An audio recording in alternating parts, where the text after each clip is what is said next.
এরপর রসুলকে মেরেছি, রসুলকে মেরেছি। মা আয়েশা সিদ্দিকা, আপনি আমার রসুলকে কিভাবে দেখেছেন, কি মেরেছেন, কি চিনেছেন, আবার কিভাবে মেরেছেন? আমার মা আয়েশা সিদ্দিকা রাদিয়াল্লাহু তাআলা না থাকলে খুব সুন্দর ভাবে উপস্থাপন করেছেন। আমার মা আয়েশা সিদ্দিকা তুলনা দিচ্ছেন, দুনিয়াবাসী তোমরা শোনো, আমার কাছে একটা সূর্য আছে। কি আছে? সূর্য। আমার কাছে কি আছে? সূর্য আছে। আর আকাশে একটা সূর্য নেই? বলুন না, সূর্য নেই। এটা কি দিচ্ছে? আলো দিচ্ছে। তো এটার আলো কতক্ষণ পর্যন্ত? রাত আসা আগ পর্যন্ত। রাত আসার আগ পর্যন্ত। রাত আসলে দিন, বলুন না, দিন শেষ। রাত আসার মাত্র সূর্যের আলো শেষ। এটা রাতের চাঁদরে কি হয়ে যায়?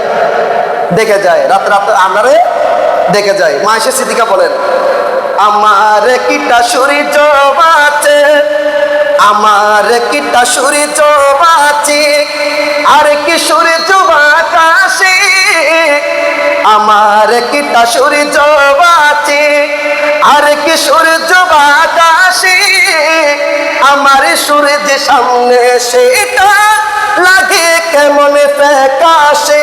ঠিক না?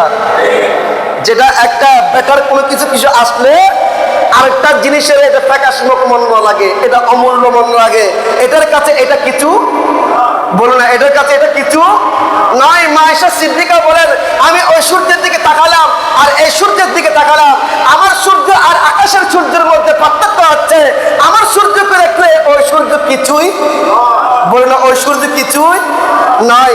মা আয়েশা সিদ্দিকা বলেন, আমার কিটা সূর্য বাঁচে, আর কি সূর্য আকাশে, আমার সূর্যের সামনে সেটা লাগে কেমন ফ্যাকাশে। সুবহানাল্লাহ।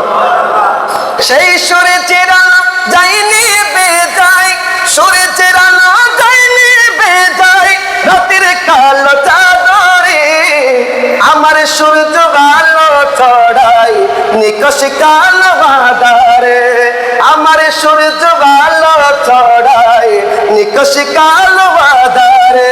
সারা দুনিয়া